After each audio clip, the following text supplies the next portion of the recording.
सभी को सुप्रभात और नमस्कार। और आज इस सेकंड ग्रेड प्रथम प्रश्न पत्र की क्लास में जिस चीज़ पे अपने चर्चा करने जा रहे हैं वो ये है कि 31 दिसंबर 2023 को जीके एंड जीएस का जो हमने पेपर लिया, पेपर संख्या नंबर 14, और जितने भी पेपर की जो स्वरूप रहते हैं, आप सभी विद्यार्थियों को जो ऑफलाइन क्लास में उपस्थित हैं, आप सभी को पता भी है किस प्रकार की कार्य योजना रहती है कि जैसे ही हम 3 सप्ताह का कार्य कंप्लीट करते हैं, एक सप्ताह में हम 3 पेपर, उसके बाद में एक सप्ताह में फिर 3 पेपर, और अगले तीसरे सप्ताह में हम सिर्फ 2 ही पेपर लेते हैं और 2 दिन का फिर अवकाश रखते हैं, शनिवार और शुक्रवार, रविवार को एक पेपर। और इन पिछले 3 सप्ताह में 8 छोटी यूनिट में हमने जो कार्य किया है उसी कार्य को हम पुनः रिवाइज करते हैं। फिर एक बड़ा पेपर, जिसको बड़ा पेपर, मेजर पेपर, मुख्य पेपर कहते हैं, और वो पूर्णतः आप सभी को पता ही है आरपीसी के स्वरूप पे रहता है। और फिर वो उतना ही समय ओएमआर सीट के ऊपर नकारात्मक अंकन के साथ में, और उसी को फिर सॉफ्टवेयर के द्वारा स्कैन करके और नेगेटिव मार्किंग के अंकन के बाद में परिणाम जारी किया जाता है। तो अभी 31 तारीख को जो पेपर लिया, हमारे बीच में से जिन विद्यार्थियों की जो स्कोर रहे, जो रैंक रहे, लगभग मेरे ख्याल से इस पेपर में सम्मिलित होने वाले विद्यार्थियों की संख्या 150 152 के आसपास विद्यार्थियों की संख्या है। तो इन विद्यार्थियों के द्वारा प्रथम स्थान जो है इन सब विद्यार्थियों में 152 150 विद्यार्थियों में पहला स्थान जिस विद्यार्थी ने हासिल किए हैं उनका नाम है कौशल्या कसवा जो है। और इन विद्यार्थियों से हम क्या जानेंगे, रैंक अपने आप में ये नहीं है, ये तय नहीं करती कि हम हमेशा अब हम चयनित हो ही जाएंगे। रैंक ये बताती है कि आप में वो क्षमता है, आप में वो क्षमता है, आप कर सकते हैं। कैसे कर सकते हैं? जैसे ये रैंक लाने के लिए आपने लगातार कार्य किया है, मेहनत की है, यही मेहनत आप परीक्षा तक जारी रखते हैं और इसमें स्मार्टनेस लेके आते हैं और कोई खामी है उनको दूर करते हैं और अधिक मेहनत करते हैं, तो आप ये पैमाना है जो अपने आप में बताता है कि आप चयनित हो जाएंगे। रैंक के कारण कोई इस अति उत्साह में आ जाए कि अब मुझे काम करने की जरूरत नहीं है, मेरी तैयारी तो बड़े लेवल की होगी, तो हम पीछे भी जा सकते हैं। तो 1 से लेकर 10 तक रैंक वाले विद्यार्थी है, जिसमें कौशल्या, और मैं चाहूँगा कौशल्या जहाँ भी बैठे हैं अपनी जगह से खड़े हो और सभी विद्यार्थी जोरदार तालियों के साथ में ना उत्साहवर्धन करें कौशल्या का। कौशल्या के बाद में दूसरा नाम जो है वो नाम है सचिन का नाम। सचिन के रोल नंबर 46 है। हाँ, अपनी जगह से आप खड़े रहें, खड़े रहना है, बैठना नहीं है आपने अपने स्थान पे। अगला नाम जो है वो नाम है, तीसरा नाम रोशन लाल का। चौथा नाम जो है, चौथी रैंक जो है पूजा, और 5वां नाम है अंजू वर्मा का। 6ठा नाम है कस्तूर चंद का। 7वां नाम खेतपाल का। 8वां नाम प्रियंका चारण का। जिन विद्यार्थियों को मैं नाम ले रहा हूं वो अपने स्थान से खड़े हों। और 9वीं रैंक जो है वो है पवन की, और 10वीं रैंक है सुरेंद्र सारन की। तो जितने भी विद्यार्थियों को मैंने नाम लिए वो अपनी जगह पे खड़े रहें और पुनः एक बार जोरदार तालियों के द्वारा उत्साहवर्धन जो है। एक परंपरा जो हमारे बैचेज की जो रहती है कि प्रथम स्थान और दूसरा स्थान जो विद्यार्थी हासिल करते हैं उन्हें मोटिवेशन के रूप में जो है एक अध्यापक का शस्त्र जो रहता है वो रहता है पेन।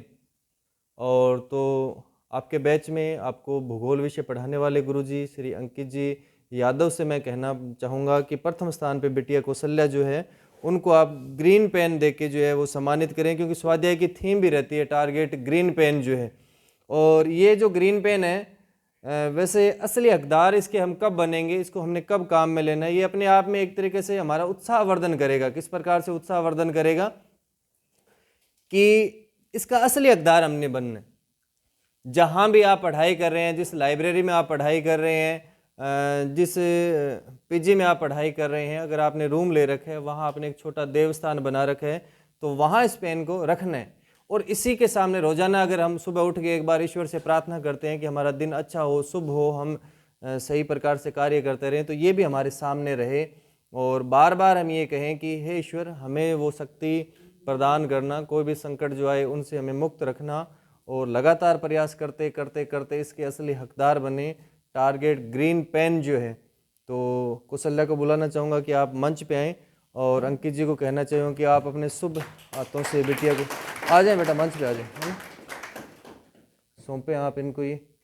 तो असली हकदार बनना है इसका, है ना, कि अब मैं आपको एक और दोहरी जिम्मेदारी है ना वो सौंप रहा हूँ, है ना। ये जिम्मेदारी क्या है अपने आप में कि अब हमने सेकंड ग्रेड के साथ साथ में अगला जंप जो है ना वो लेक्चरर पे, हमने राजपत्रित अधिकारी बनना है। और इस फोटो को, इस छाया चित्र को है ना बना के भी अपने पास में रखना कि आज का ये जो दिन है वो दिन, जिस दिन हमारे पक्ष में आरपीसी के द्वारा परिणाम आएगा, तो उस दिन इस मेमोरी को अपने स्थायी रूप से उसे साझा भी करेंगे। कौशल्या बैठो। अगला नाम है सचिन का, तो सचिन को बुलाना चाहूँगा कि आप, तो अब एक बराबरी भी होगी, कल के लड़के से नाराज नहीं होंगे कि हमारे में तो कोई आया नहीं, दोनों स्थान गर्ल्स ले जाती तो फिर थोड़े मायूस भी होते। सचिन को मैं मेरी ओर से माला पहनाऊंगा, है ना, ये लीजिए।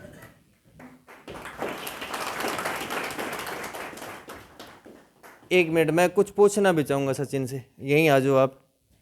दो मैसेज जो है ना वो आपने बताने हैं, क्योंकि जब आपका ये वीडियो बन रहा है, बहुत से बाकी बच्चे बिराजे बैठे, वीडियो जो बन रहा है बहुत से विद्यार्थी देखेंगे, राजस्थान भर में देखेंगे, आपके फैमिली के जो है ना सदस्य भी देखेंगे।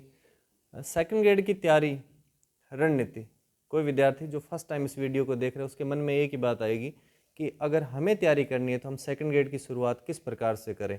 देखो, मैं तो हमेशा ही बताता हूँ, मेरी बात तो क्या कि एक ही व्यक्ति बार बार बात बताए तो उसको लोग महत्व कम देते हैं। तो आप बताएं क्या रणनीति रखनी चाहिए शॉर्ट में जो है। शॉर्ट में मेरे हिसाब से पहली बात तो जिस संस्थान से आप ज्वाइन करें उस पर विश्वास रखो, जो भी बताए वो स्वीकार करो। एक गलती हम निकाल के उसे गलत घोषित नहीं कर सकते हैं, और जो शेड्यूल प्लान देते हैं उसको फॉलो करो, निरंतरता बनाए रखें और अपने शेड्यूल प्लान से आगे बढ़े। बस यही। शानदार, शाबाश। सचिन जी की कई बातों को मैं व्याख्यात्मक कर दूं। अंकित सर आप यहाँ आ जाए साथ में, मेरे भी हौसला बना रहेगा। अंकित सर के बारे में ये कह दूं कि अंकित सर की जो ज्योग्राफी की क्लास रहती है, मेरा खुद का मन ऐसे करता है, पर मेरे पास में समय अभाव रहता है, मेरे पे बहुत ज़्यादा और अन्य दायित्व भी है। ये तो क्या है कि जब भी मुझे टाइम मिलता है, कुछ समय मिलता है, तो मेरा ऐसी एक हॉबी कह दें या मेरी आत्मिक इच्छा रहती है कि मैं विद्यार्थियों के बीच में जाऊँ, बात करूँ। ठीक है, मूल कार्य मेरा सरकारी अध्यापक हूँ, वो अध्ययन अध्यापन करवाना कार्य है। तो अंकित जी इतना शानदार भूगोल विषय पढ़ाते हैं कि एक दिन मैं पढ़ भी रहा था, जब सर से अक्षांश देशांतर स्थिति विस्तार के बारे में पढ़ा रहे थे, तो मैं कहना चाहूँ आप सारे बच्चे जो विराजे हुए क्लास में, तो आप क्लास लगाया करें ना, और जो विद्यार्थी वीडियो देख रहे हैं तो वो भी जल्दी से जल्दी आएँ और सर की क्लासों से लाभान्वित हो। सचिन की कही बात को मैं रिपीट करूँगा कि जहाँ भी कार्य करें, राजस्थान भर में जितने भी शिक्षण संस्थान जो गुरुजन कार्य करवा रहे हैं वो बड़ी अथक मेहनत से कार्य करवा रहे हैं। कोई संस्था बुरी नहीं हो सकती, कोई भी संस्था जो है विद्यार्थियों के लिए अहितकारी नहीं हो सकती, है ना। सब विद्यार्थी का हित देखते हैं, विद्यार्थी के लिए समर्पित होकर कार्य करते हैं। तो आप जिस भी संस्थान में, राजस्थान के जिस भी कोने में आप कार्य कर रहे हैं, उस संस्था पे आप विश्वास रखें, वहाँ रह के कार्य करें। आपका सिलेक्शन आपकी मेहनत करवा सकती है, गुरुजनों में कभी कोई कमी नहीं रहती। दूसरी बात सचिन ने जैसे कि शेड्यूल प्लान, जो कोई भी कार्य करने के लिए हम एक प्लान बनाते हैं, बिना प्लान के कार्य हो ही नहीं सकता। एक किसान ने भी खेती करनी है तो वो ये देखते हैं कि जेठ माह के समय अब खाली हूँ, कुछ भी नहीं, आंधियाँ चल रही है, धूप निकल रखी है, बड़ी तेज़ गर्मी है, तो वो भी सुबह के 6 बजे से लेकर 8 बजे तक वाला समय जो खेत में जाके उसकी खरपतवार निकालना, साफ करना, सूड़ निकालना, फिर उस ज़मीन को जोत के छोड़ना, उसका भी एक शेड्यूल है कि ज्येष्ठ मास में मैंने ये कार्य करना है। फिर अगले माह में से होता है कि ज़मीन में जो है हल चला के उसको खाली छोड़ना, जब भी आंधियाँ चले तो उसमें उपजाऊ मिट्टी आ जाए। फिर जब मानसून आया, पहली बारिश पड़ी, तो उससे पहले उसने बीज बना के तैयार करके रखा हुआ है कि उस ज़मीन में बीज डालना, खेती करना, तभी ये चीज़ें हो पाती है। हमारे सबसे मोटिवेटर जो है ना हमारे घरों में बैठे हैं। हम हमारे पिता को देखें, हमारे दादाजी को देखें, नाना जी को देखें, मामा जी को देखें, क्योंकि सारे बच्चे राजस्थान में ऑलमोस्ट मैं मानता हूँ खेती से जुड़े हुए, उनके प्रबंधन को देखें आप। मैं अक्सर एक बात कहता हूँ कि किसान ने कभी हार मानी है क्या? एक उसने अपने कार्य को नियमित रखा, वही प्रक्रिया उसकी रेगुलर चल रही है। एक बार खेती नहीं हुई वो हारा नहीं, कोई बात नहीं, अगली बार खेती नहीं हुई वो नहीं हारा, तीसरे साल खेती नहीं हुई वो नहीं हारा, अकाल पड़ रहा है बार बार। तो हमारे मोटिवेटर, हमें कहीं मोटिवेट होने के लिए बाहर जाने की आवश्यकता नहीं है, हमारे मोटिवेटर हमारे परिवारों में बैठे हैं। तो 1 साल खेती नहीं हुई, 2 साल नहीं हुई, 3 साल नहीं हुई, चौथे साल इतनी शानदार खेती होती है कि पिछले 3 साल का घटा उस साल की उपज और अगले सालों के 2-3 सालों की और हमें एक तरीके से उसमें बेनिफिट या उत्पादन मिल जाते हैं। तो हम आइडियल के रूप में किसान को भी माने तो उससे बड़ा कोई आइडियल नहीं हो सकता। उस आदमी को देखो कितना हार्ड वर्क करता है, पढ़ाई में इतनी हार्ड वर्क की जरूरत नहीं है। वो कितनी असफलताएं देख रहे हैं, कितने अकाल गिरते हैं, कभी ओलावृष्टि होगी, है ना, कितने नुकसान हो रहे हैं, फिर भी वो कभी भी अपने हौसले को नहीं छोड़ता। तो नियमित एक शेड्यूल से बंध के हमने कार्य करना है। जिस भी संस्था में आप हम कार्य करें, वहाँ के गुरुजनों में, उस संस्था में हम विश्वास रखें और पाठ्यक्रम हमेशा ध्यान रखें। आप किसी भी वैकेंसी की तैयारी कर रहे हैं, सेकंड ग्रेड की कर रहे हैं, चाहे आप लेक्चरर की कर रहे हैं, रेट परी की कर रहे हैं, रेट मुख्य की कर रहे हैं, आरएस की कर रहे हैं, एसआई की, सिलेबस याद होना चाहिए। सबसे पहले पाठ्यक्रम क्या चीज़ें हमसे पूछी जाएगी, उसके बाद में पिछले साल के पेपर जो है उन पे बार बार दोहरान करें। तीन चीज़ें मस्ट हो, पाठ्यक्रम, फिर शेड्यूल प्लान, पूर्व ईयर के जो पेपर वो, फिर नियमित जो है टेस्ट जो भी संस्था करवा रही है, क्लासेस करवा रही है, उनमें आप विश्वास रखें। कौशल्या को पुनः बुलाना चाहूँगा। और तो कौशल्या, आप भी गर्ल्स के लिए कुछ मैसेज एक पॉजिटिव, क्योंकि कौशल्या को देखिए छोटी सी एज में और पढ़ाई बीएड करना और उसके बाद में क्लास में एक अच्छी रैंक जो है, यहाँ आ जाए थोड़ा सा, इधर यहाँ खड़े हो जाओ, ये लीजिए, इसी को रखो पास में, बस ये माइक के रूप में। आप गर्ल्स को कोई मैसेज जो देना चाहें। ज़्यादा तो मैं कुछ नहीं बता सकती क्योंकि सबको पता है, पर मैं ये है कि रेगुलरिटी जरूरी है, चाहे कोई भी चीज़ हो। जिस दिन मैंने शुरू किया था मेरे 24 या 25 नंबर आते सर थे फोन है, फोटो पेपर क्लिक में, पर अभी मतलब वहीं धीरे से धीरे पिक्चर। इंक्रीज हो रहा है। मेरे को ऐसा लगता है कि कोई भी चीज़ हो, अगर हम रेगुलरली उसको 3-4 घंटे देते हैं तो कोई ऐसी चीज़ नहीं है जो नहीं हो सकती। जब भी मेरे दिमाग में ऐसे आता है कि अगर आज मैं स्किप कर दूँ तो सबसे पहले मम्मा पापा की याद आती है, क्योंकि एक सिंगल दिन नहीं होता जब वो एक दिन भी कुछ भी किए बिना रह सकते हैं। अगर उनके रिलेटिव में किसी की शादी होती है तो भी उनको शाम को आके सारा काम करना ही पड़ता है।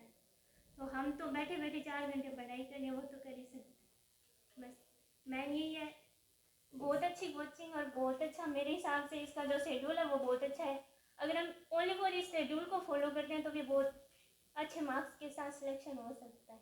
मे भी अग्रिम शुभकामनाएं आपको।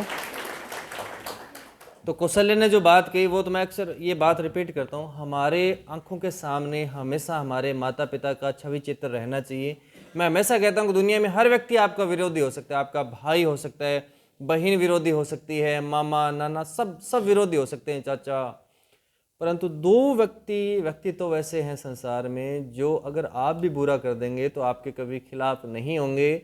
उनके मुख से एक चीज़ निकलती है, नहीं हमारी संतान है वो सुखी रहे, ये ईश्वर हमें कष्ट मिल जाए पर हमारी संतान कभी दुखी ना हो।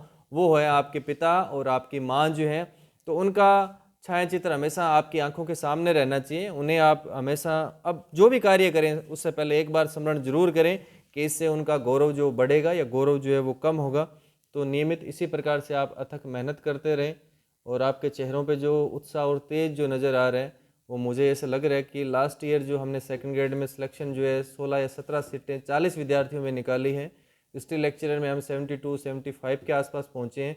तो इसको और हम आगे लेके जाएंगे और सेकंड ग्रेड के साथ साथ में हमने थोड़ा अपने को प्रिपेयर जो रखना है वो हम ये रखें कि वैकेंसी कोई भी आ रही है, राजस्थान में किसी भी एग्ज़ाम की वैकेंसी आ रही है, हमने वो फॉर्म जो है फिल करना है, वो पेपर भी हमने देने जाना है। एक परीक्षा से एक हमारी कमी दूर होती है और साल भर में हम 5 परीक्षाएं देते हैं तो 5 मेजर कमी हमारी दूर होगी, क्योंकि ये खामियां जब हम परीक्षा कक्ष में बैठेंगे तभी दूर हो सकती है कि ओमार शीट में कोई रोल नंबर बार बार गलत भर रहा है तो वो कमी अभ्यास से दूर होगी। प्रश्न पत्र में पेपर में हमने प्रश्न को टिक कर लिया, ओमार शीट में फिल नहीं किया, तो ये बार बार चीज़ें जो अभ्यास के द्वारा दूर होगी। तो ये चीज़ें जो है वो आपने करनी है। परीक्षा सेंटर पे समय पे ना पहुंचना, ये भी एक मेजर त्रुटियां हैं कि 1 घंटा पहले पहुंचने में पहुंच जाऊंगा, पर आपने चेक नहीं किया कि जिस रूट से आप जा रहे हैं उसमें कोई फाटक भी आ रहा है क्या।